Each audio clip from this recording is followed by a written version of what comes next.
Okay, hey y'all, we are in week 8. And so this week we're going to be talking about respiratory disease and TB. I want to thank you all again for posting so much stuff to the article links forum. That's been really cool. I'm glad we finally figured out the problem with why people couldn't, including myself, couldn't post. That was kind of annoying, but you'll see everybody's posting again, and that's really awesome. Please keep it up because I really love reading those things. Next is do not forget your proposals for your final projects. I want to see those come in because you really need to start thinking about that because we only have a few weeks left. Outbreak investigation, great that y'all got those in. We're working on grading those and getting those back to you. We've got a reflection paper this week. Don't forget about that. Plenty to do. And also, in addition to that, I want to bring up this issue of the CITI training. Some of you might already be certified for CITI, which is cool, but others might not be. But I'm going to talk a little bit right now about what CITI training is and how to go about it. So let's do that right now. So, where'd my mic go? It's still there. Good. Okay, good. So, CITI training overview. So what is CITI training? CITI stands for the Collaborative Institutional Training Initiative Program. It's a volunteer organization whose goal is to develop and distribute high-quality, peer-reviewed educational resources designed to raise awareness to the responsible conduct of research for all members of your research team. CITI maintains an educational website where participating organizations like UMass Amherst can design and roll out a custom curriculum for their investigators, students, staff, and administrators. So it's basically a way to translate research ethics and research standards to people who are working within research teams at any level. So why? Why do I have to do this? UMass requires that any person listed as study personnel on an IRB application to take the training and maintain certification. In general, certification has to be, you have to be recertified every 5 years. UMass Amherst, like a lot of institutions, want to make sure that you're up to date. Any individual who is interacting and or intervening with human subjects or handles the personally identifiable data of a human subject is considered study personnel. Study personnel who are involved in the informed consent process should also be included on the IRB study personnel list. So any sort of contact with either a person or their data requires that you have sort of CITI certification training or certification in some other context. So for example, my institution, we have to certify through peers, which is another system.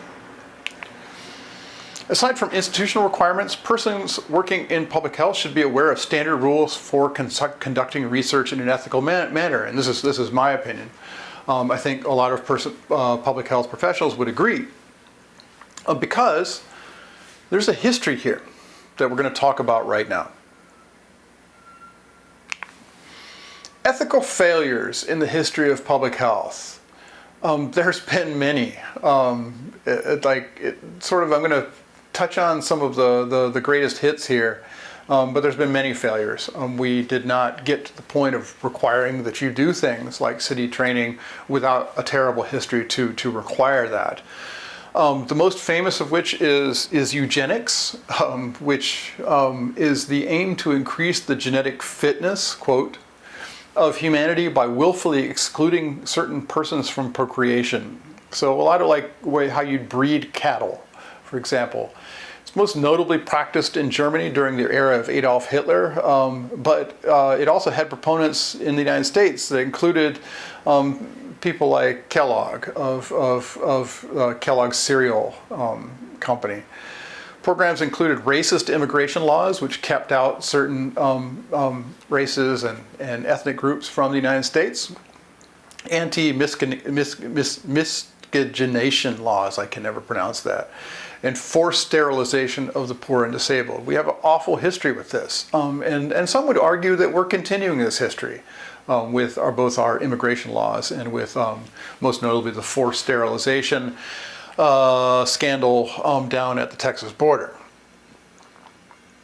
So you can see here, here's a picture, Fitter Families for Georgia. This is part of a eugenics campaign back in the 1920s.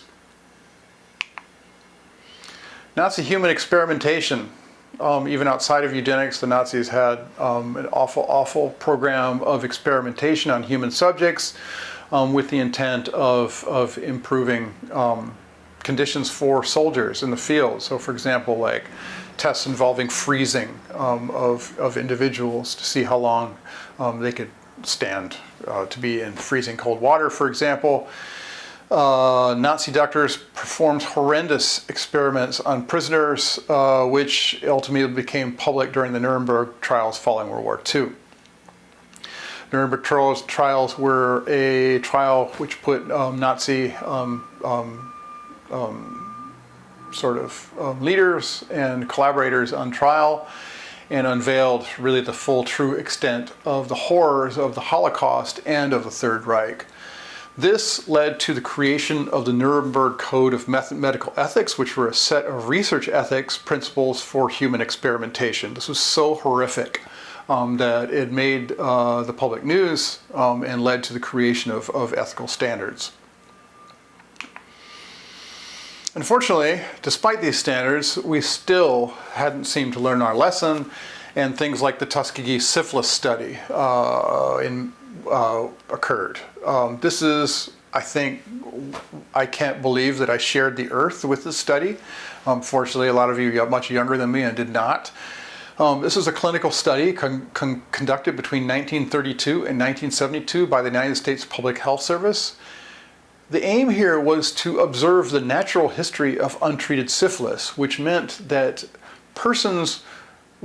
treatment was available from approximately 1947, but persons were uninformed that treatment existed and were denied treatment with the aim of seeing what the progression of syphilis was like. African American men who were involved in the study were told they were receiving free health care from the federal government of the United States. Obviously, they were not. You can see here's a color photograph of two people, one gentleman involved in the study and a health worker caring for him. It's horrific that this happened. In 1972, the AP ran a story exposing the study and a public outcry ensued. Remember, this is post-civil rights and into the 70s, when civil rights, following many of the race riots of the 1960s, when civil rights issues were at the fore, and this was, a study on black people and to see how disease progressed using subjects who were uninformed and were denied treatment. An investigation was begun and found massive wrongdoing, which led to reparations of victims, which I personally consider not to ever be enough. The scandal led to the creation of the Belmont Report, which is a document that summarizes the ethical principles and guidelines for research involving human subjects. The Belmont Report is important because it identifies three core principles: respect for persons, beneficence, and justice. The three primary applications are also stated, which involve informed consent. So, for example, the people of the Tuskegee syphilis study needed to be informed of the exact nature of the research. Assessment of risks and benefits. There was no assessment of risk or benefits. Obviously, there was incredible risk for people. People died of the disease, and the proper selection of subjects. So, basically, these standards set a bar. So is the research going to benefit the people being studied? Do the benefits outweigh the risks? And are people informed? This also led to the development of the Common Rule. The Common Rule is a 1981 standard regarding biomedical and behavioral research involving human subjects. The Common Rule is the baseline standard of ethics by which any government-funded research in the U.S. is held. Almost all U.S. academic institutions hold their research to the Common Rule, regardless of funding. There are exceptions to this, and very interesting exceptions. For us as public health and sort of medical related researchers, the bar is a little bit higher, but you will find that some disciplines sort of circumnavigate these things because maybe they don't know about it or maybe they were never held to it. Economics is kind of somewhat interesting if you start digging into it. That's sort of another discussion. I personally think that any research involving human subjects of any kind need to satisfy the standards of the Belmont Report and the Common Rule. And generally speaking, that's true. What this brings us to CITI training. All researchers who work with human subjects must maintain some certification in human subjects research training.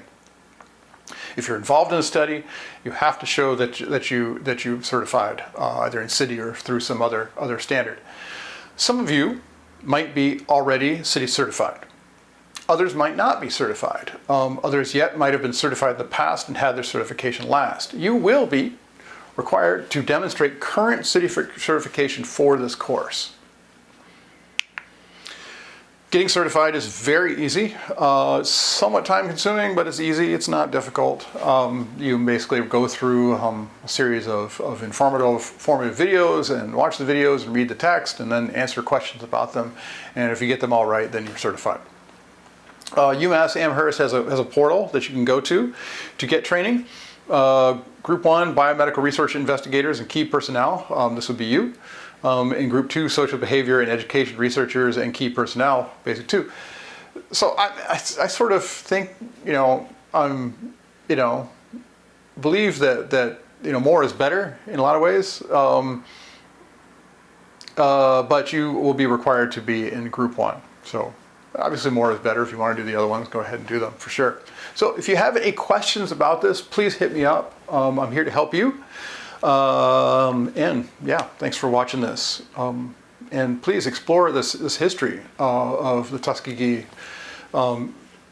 syphilis study. It's quite interesting in the Belmont Report. I think it's fascinating, but that's me.